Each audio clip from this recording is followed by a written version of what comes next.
सियासी मैदान में रणनीति की दो तलवारें एक साथ नहीं रखी जाती, एक वक्त में एक का ही इस्तेमाल होता है। अखिलेश यादव की राजनीति उनके बड़े प्रयोगों के लिए जानी जाती है। यही वजह है कि इस वक्त ये सवाल सरगर्म है कि क्या अखिलेश यादव राष्ट्रीय सम्मेलन में कोई ऐसा ऐलान करने वाले हैं जिसे नए प्रयोग की शुरुआत माना जाए।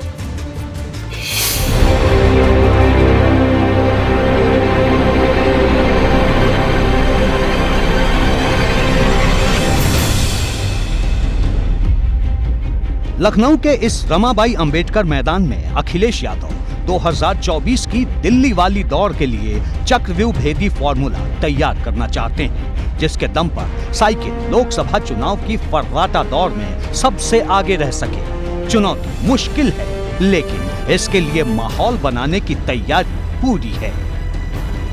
सम्मेलन को लेकर तैयारियां आपको दिखाते हैं। ये सम्मेलन रमाबाई अंबेडकर मैदान में होना है, जिसे लेकर तैयारियों को अंतिम रूप दिया जा रहा है।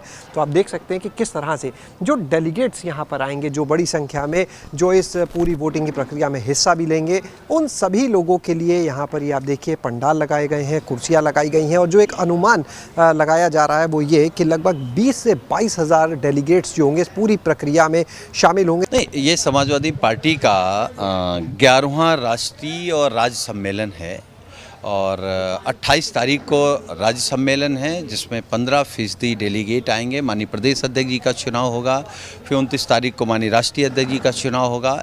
समाजवादी पार्टी के इस अधिवेशन में आर्थिक राजनीतिक प्रस्ताव पास होंगे।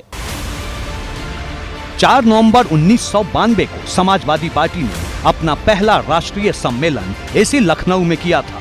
उसके बाद सपा ने सिर्फ 2 बार अपने राष्ट्रीय सम्मेलन को लखनऊ में आयोजित किया है। ये चौथा मौका है जब लखनऊ को फिर से सपा ने लाल जुटान का केंद्र बनाया है। इस बार चुनौती पिछले तमाम चुनावों से बड़ी है। अखिलेश को अपनी पार्टी को हार के लगातार सिलसिले से उबारना है और साइकिल को फिर से विजय पथ पर दौड़ाने की चुनौती है।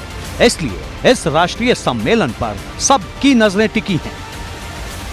सपा के प्रांतीय और राष्ट्रीय अधिवेशन को लेकर रमाबाई अंबेडकर मैदान, जो कि कार्यक्रम स्थल है, वहां तक पूरा जो रास्ता है समाजवादी पार्टी के होल्डिंग और बैनर से पटा हुआ है। जो परिसर है रमाबाई अंबेडकर मैदान का, वहां पर भी आप नज़ारा देख सकते हैं कि किस तरह से गेट से लेकर और अंदर तक हर तरफ सिर्फ और सिर्फ इस राज्य और राष्ट्रीय सम्मेलन को लेकर ये बड़े बड़े होल्डिंग लगे हुए दिख रहे हैं। पार्टी के जो नेता हैं उनकी तरफ से ये होल्डिंग लगवाए गए हैं। देश की जो परिस्थितियाँ हैं उनमें इस सम्मेलन की महत्ता बढ़ जाती है और आगे आने वाले दिनों में लोकसभा के चुनाव भी हैं सामने, तो निश्चित रूप से देश में जो अराजकता, महंगाई, अन्याय, भ्रष्टाचार, उत्तर प्रदेश के भी जो हालात हैं उन पर 2 दिन चर्चा होगी। प्रदेश और राष्ट्रीय सम्मेलन में आर्थिक राजनीतिक प्रस्ताव आएगा और निश्चित रूप से इस सम्मेलन से एक नई दिशा निकलेगी।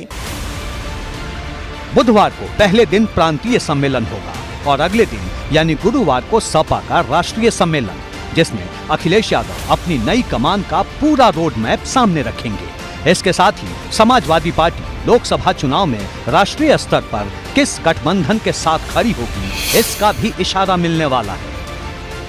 गैर भाजपा सरकार बनानी है जो संविधान पे भरोसा करे और समाजवादी विचारधारा वाली सरकार हो। एक तरफ समाजवादी पार्टी ने अपने राज्य और राष्ट्रीय सम्मेलन को दमदार बनाने के लिए पूरी ताकत झोंक दी है, तो भाजपा इसे अभी से सपा का फ्लॉप शो साबित करने में जुटी है। तो उसमें क्या देखना है, समाजवादी पार्टी परिवारवादी पार्टी है, जो परिवार है वही परिवार फिर बदल करके फिर इधर से उधर हो जाएंगे। इसके अलावा समाजवादी पार्टी के सामने इस वक्त जीत के उस फॉर्मूले की तलाश है जिसके दम पर वो पूर्वांचल से लेकर पश्चिमी यूपी तक और अवध से बुंदेलखंड तक भाजपा के चक्रव्यूह को भेद सके।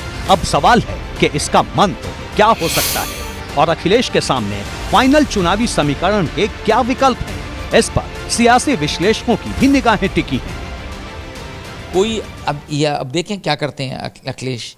इस तरीके का अधिवेशन बहुत दिनों बाद हो रहा है, जो रियल और आज की डेट में जब वो ऑपोजिशन में है, क्योंकि असली काबिलियत आदमी की तब समझ में आती है जब वो विपक्ष में होता है और लड़ाई बड़ी तगड़ी है, क्योंकि बीजेपी जिस तरीके से 24/7 इलेक्शन मोड में रहती है, तो इनको तो अपने आप को प्रिपेयर करना है, अपनी पार्टी को प्रिपेयर करना है। ये बहुत बड़ा, मुझे लगता है बहुत बड़ा टेस्ट है अखिलेश यादव के लिए। तो अब पहली बार ऐसा हो रहा है। अब देखना होगा कि सम्मेलन का स्वरूप क्या होगा और सम्मेलन में कैसे प्रस्ताव पारित होते हैं, किस तरह के प्रस्ताव पारित होते हैं। एक तरफ अखिलेश की नई बिसात पर चर्चा तेज है, तो दूसरी तरफ सपा की निगाहें हर इंतजाम को दुरुस्त कर लेने पर है, जिससे राज्य के दूर दराज के इलाकों के साथ ही पूरे देश से यहाँ पहुँचने वाले कार्यकर्ताओं और नेताओं को किसी तरह की दिक्कत न हो। सपा नेताओं की पूरी कोशिश है कि कार्यकर्ताओं के लिए 2 दिन का ये सम्मेलन यादगार हो और जब वो यहाँ से लौटें तो मजबूत मनोबल के साथ अपने अपने इलाकों में पहुंचे। इसके लिए सबकी नजर अखिलेश के उस संबोधन पर टिकी है जो वो इस रमाबाई अंबेडकर मैदान से देने वाले हैं। एबीपी गंगा के लिए लखनऊ से शैलेश अरोड़ा की रिपोर्ट।